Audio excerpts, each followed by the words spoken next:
Você se lembra de quando sua fé era viva? Quando orar não parecia obrigação? Quando ler a Bíblia acendia algo dentro de você? Quando você sentia a presença de Deus de forma tão real que poderia jurar que Ele estava ali do seu lado? O que aconteceu com aqueles dias?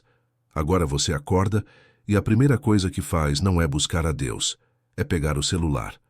Você ainda vai à igreja, mas algo mudou. As músicas não tocam mais como antes. A pregação parece distante. Você faz os movimentos certos, diz as palavras certas, mas por dentro existe um vazio que está crescendo. E o pior, você nem sabe quando isso começou. Não houve um momento dramático. Não houve uma decisão consciente de se afastar. Você não acordou um dia e disse, hoje vou deixar minha fé morrer. Foi gradual, foi silencioso, foi quase imperceptível. Como uma torneira pingando que você ignora até o dia em que percebe que a conta de água está absurda. Gota a gota, algo foi sendo roubado de você. Eu preciso te dizer algo que talvez ninguém tenha tido coragem de dizer. Você está sob ataque.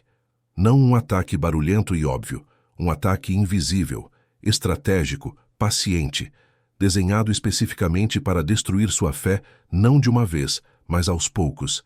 E se você não identificar esse ataque, vai continuar perdendo terreno sem nem entender por quê. Existe um inimigo que te estuda, que conhece seus padrões, que sabe exatamente onde você é vulnerável. E a estratégia favorita dele não é te fazer cair em pecado escandaloso. Isso seria óbvio demais. A estratégia dele é muito mais sutil, te fazer ficar morno, distraído, ocupado demais para perceber que está morrendo espiritualmente. Jesus falou sobre isso de forma direta e perturbadora em Apocalipse 3, versículos 15 a 16, para a igreja de Laodiceia. Conheço as suas obras, sei que você não é frio nem quente. Quem dera você fosse frio ou quente. Assim, porque você é morno, nem frio nem quente, estou a ponto de vomitá-lo da minha boca. Essas palavras deveriam nos fazer tremer. Jesus não disse isso para pagãos, disse para uma igreja, para pessoas que se identificavam como seguidores dele, pessoas que provavelmente achavam que estava tudo bem, e a condição delas causava náusea no próprio Cristo. Mornidão. Esse é o ataque invisível. Não é ateísmo, não é rebelião aberta. É algo muito mais perigoso, fé no piloto automático, cristianismo de aparência, religião sem relacionamento. Você mantém a forma, mas perde a substância. Continua com o rótulo, mas perdeu o conteúdo. E como chegamos aqui? Como pessoas que um dia ardiam por Deus se tornaram mornas sem perceber? O primeiro ataque invisível é a distração constante. Vivemos na era mais distraída da história humana. Seu cérebro está sendo bombardeado por estímulos a cada segundo. Notificações, redes sociais, notícias, entretenimento infinito na palma da sua mão. E cada uma dessas coisas compete pela sua atenção, que é o recurso mais precioso que você tem. O inimigo não precisa fazer você odiar a oração. Ele só precisa fazer você esquecer de orar. Não precisa fazer você rejeitar a palavra. Só precisa garantir que você esteja ocupado demais para lê-la. A estratégia não é confronto, é substituição. Ele troca o essencial pelo urgente, o eterno pelo imediato, o profundo pelo superficial. Jesus contou uma parábola em Marcos 4 que descreve exatamente isso. Ele falou sobre sementes que caíram entre espinhos, e em Marcos 4, versículos 18 e 19, ele explica: outros ainda são como os que foram semeados entre os espinhos. Ouvem a palavra, mas as preocupações desta vida, o engano das riquezas e os demais desejos entram e sufocam a palavra, tornando-a infrutífera. Você ouviu? A palavra foi plantada. A semente era boa, mas foi sufocada, não arrancada. Sufocada, lentamente, por preocupações, por engano das riquezas, por outros desejos, coisas que não são necessariamente pecaminosas, são apenas muitas, demais, e no acúmulo elas estrangulam a vida espiritual. Quantas vezes você pretendeu orar, mas primeiro ia só checar uma coisa no celular, E quando viu, já tinha passado 1 hora. Quantas vezes você planejou ler a Bíblia, mas estava cansado demais depois de consumir horas de conteúdo vazio? Quantas vezes você quis ter tempo com Deus, mas a lista de tarefas gritava mais alto? Isso não é acidente. É estratégia. Satanás não precisa de um grande plano para te destruir.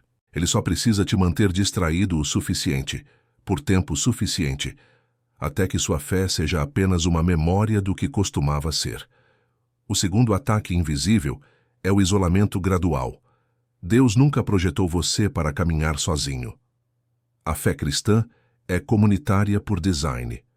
O Novo Testamento está cheio de instruções que só fazem sentido em comunidade. Amem uns aos outros, perdoem uns aos outros, sirvam uns aos outros, confessem os pecados uns aos outros, carreguem os fardos uns dos outros. Mas o inimigo sabe que ovelha isolada é presa fácil. Então ele trabalha para te separar do rebanho, não de forma dramática, de forma sutil. Você começa a faltar um culto aqui e ali. As reuniões de grupo parecem inconvenientes. Você diz que está muito ocupado para encontrar os irmãos. Relacionamentos espirituais viram contatos superficiais. E antes que perceba, você está sozinho. Hebreus 10, versículos 24 e 25 adverte: E consideremo-nos uns aos outros para incentivar-nos ao amor e às boas obras. Não deixemos de reunir-nos como igreja, segundo o costume de alguns, mas procuremos encorajar-nos uns aos outros, ainda mais quando vocês veem que se aproxima o dia. O autor de Hebreus não escreveu isso por acaso. Ele conhecia a tendência humana ao isolamento. Conhecia o perigo de abandonar a comunhão. E por isso alertou: não deixem de se reunir, porque ele sabia que fé isolada é fé em risco. Quando foi a última vez que você teve uma conversa espiritual profunda com alguém? Não superficialidades religiosas, conversa real, vulnerável, onde você compartilhou suas lutas e ouviu as lutas de outro, onde vocês oraram juntos de verdade, não apenas por educação. Se você não consegue lembrar, isso é um sinal de alerta. O ataque está funcionando. O terceiro ataque invisível é a normalização do pecado. Não estou falando de cair em pecado óbvio e sentir convicção. Isso, por mais doloroso que seja, ainda mostra que o Espírito está ativo em você. Estou falando de algo mais perigoso: pecado que você parou de chamar de pecado. Comportamentos que você justificou tanto que agora parecem normais. Áreas da vida que você colocou numa caixa onde Deus não tem permissão de tocar. Talvez seja o que você consome nas telas quando ninguém está vendo. Talvez seja como você fala sobre outras pessoas quando elas não estão presentes. Talvez seja a amargura que você cultiva contra alguém que te machucou. Talvez seja a desonestidade pequena que você chama de jeitinho. Talvez seja o orgulho disfarçado de confiança. No início, essas coisas incomodavam. O Espírito Santo apertava. Você sentia desconforto, mas você ignorou. 1 vez, 2 vezes, 10 vezes, 100 vezes. E agora? Agora, o desconforto foi embora. Não porque você venceu o pecado, mas porque você cauterizou a consciência. Paulo alertou sobre isso em 1 Timóteo 4, versículo 2, falando de pessoas que têm a consciência cauterizada. Uma consciência cauterizada é como pele queimada que perdeu a sensibilidade. Você pode tocar e não sente nada. O pecado está ali, mas não dói mais. E isso é terrível, porque dor é sinal de vida. Quando para de doer, algo morreu. O quarto ataque invisível é a mentira da autossuficiência. Você ora menos porque acha que precisa menos. Busca menos porque se sente capaz sozinho. A vida está funcionando razoavelmente bem. As contas estão sendo pagas. A saúde está estável. Os relacionamentos estão gerenciáveis. E sutilmente, quase inconscientemente, você começa a operar como se não precisasse desesperadamente de Deus. Essa é a armadilha mais traiçoeira da prosperidade. Não que prosperidade seja ruim, mas ela pode criar a ilusão de independência. E independência de Deus é a própria definição de pecado original. Foi isso que a serpente ofereceu no jardim.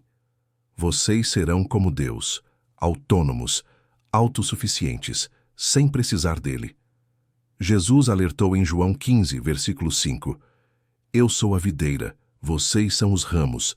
Se alguém permanecer em mim e eu nele, esse dá muito fruto, pois sem mim vocês não podem fazer nada. Nada. Não pouca coisa. Nada. Sem ele, toda nossa competência é ilusão. Toda nossa força é fragilidade disfarçada. Toda a nossa vida é morte adiada. Mas o inimigo sussurra o contrário. Ele diz que você está bem, que não precisa ser tão radical, que um pouco de distância de Deus não vai fazer mal, e você acredita, porque a mentira é confortável. Agora, talvez você esteja ouvindo tudo isso e se reconhecendo. Talvez uma dor esteja crescendo no peito. Uma dor boa. A dor da convicção. Se é isso que você está sentindo, anime-se. Porque dor significa que você ainda está vivo. O espírito ainda está trabalhando. Ainda há tempo. Então, como reagimos? Como interrompemos esse ataque invisível e retomamos o terreno perdido? Primeiro, seja brutalmente honesto sobre sua condição atual. Pare de fingir. Pare de postar versículos que você não está vivendo. Pare de cantar músicas que não refletem sua realidade. Olhe no espelho espiritual e admita onde você está. Isso não é derrotismo. É o primeiro passo para a vitória. Você não pode ser curado de uma doença que se recusa a diagnosticar. O rei Davi, depois de pecar gravemente e tentar esconder por um ano inteiro, finalmente quebrou. E no Salmo 51, versículos 10 e 12, ele orou: Cria em mim um coração puro, ó Deus, e renova dentro de mim um espírito estável. Devolve-me a alegria da tua salvação e sustenta-me com um espírito voluntário. Você percebeu? Ele pediu de volta a alegria da salvação. Isso significa que ele tinha perdido. A salvação ainda era dele, mas a alegria tinha ido embora. E ele foi honesto sobre isso. Essa honestidade abriu a porta para a restauração. Segundo, elimine impiedosamente as distrações. Isso vai custar, vai doer, vai parecer radical. Mas Jesus foi claro em Mateus 5, versículo 29. Se o seu olho direito o fizer pecar, arranque-o e jogue-o fora. É melhor perder uma parte do seu corpo do que ser todo ele lançado no inferno. Jesus não estava sendo literal sobre mutilação física. Ele estava sendo absolutamente sério sobre eliminação de obstáculos espirituais. O que está entre você e Deus? Que aplicativo precisa ser deletado? Que hábito precisa morrer? Que rotina precisa ser radicalmente reestruturada? Se não custa nada, provavelmente não vale nada. Terceiro, reconstrua a comunidade intencionalmente. Não espere que aconteça naturalmente. Agende, priorize, volte para o grupo pequeno, mesmo que pareça inconveniente. Inicie conversas espirituais, mesmo que seja desconfortável. Confesse suas lutas a alguém de confiança, mesmo que seu orgulho grite contra. Lembre-se, você não foi feito para caminhar sozinho. Quarto, reconquiste a sensibilidade ao pecado. Se sua consciência está cauterizada, peça a Deus que a restaure. Comece a chamar pecado de pecado novamente. As justificativas que você construiu, demola-as. As áreas que você escondeu de Deus, exponha-as à luz. 1 João 1, versículo 9 promete: Se confessarmos os nossos pecados, Ele é fiel e justo para perdoar os nossos pecados e nos purificar de toda injustiça. Confissão não é apenas admitir que errou. É concordar com Deus sobre a natureza do erro. É chamar de pecado o que Ele chama de pecado. E quando fazemos isso, Ele não nos condena. Ele nos limpa. Quinto, cultive dependência desesperada diariamente. Não espere a crise para buscar a Deus. Não ore apenas quando precisar de algo. Desenvolva o hábito de começar cada dia, reconhecendo que sem Ele você não pode nada, que cada respiração é dele, que cada batida do coração é misericórdia, que sua capacidade é ilusão sem sua capacitação.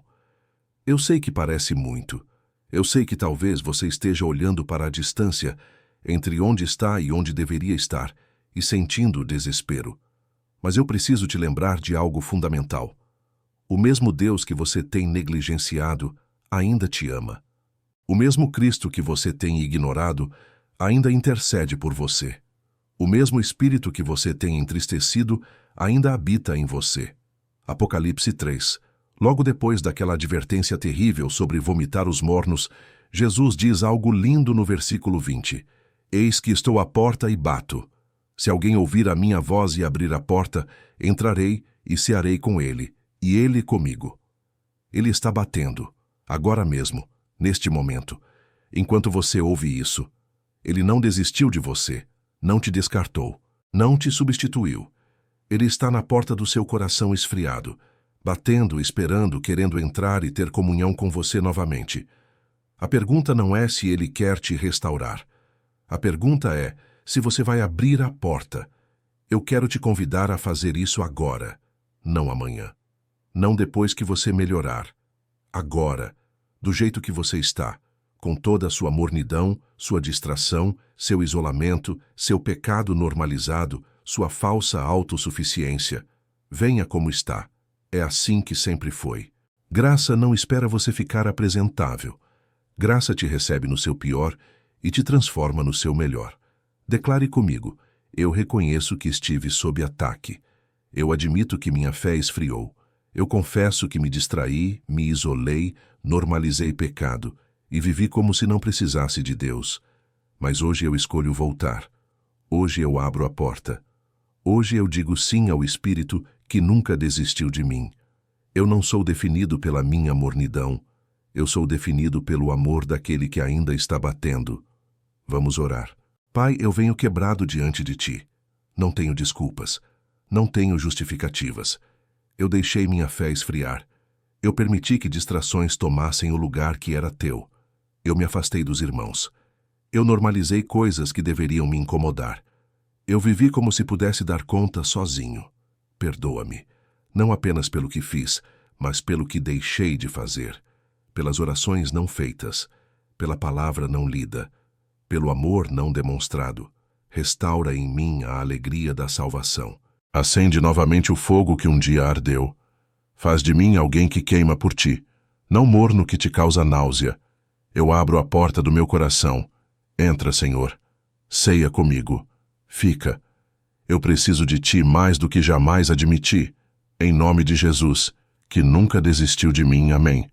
Se essa mensagem acertou seu coração, não guarde só para você. Compartilha com alguém que também pode estar sob esse ataque invisível sem perceber. Às vezes, Deus usa um vídeo para salvar uma vida espiritual. Se inscreve no canal se ainda não está inscrito e ativa o sino para continuar recebendo conteúdo que desafia e transforma. A jornada de volta começa com um passo. Você acabou de dar o seu. Não pare agora.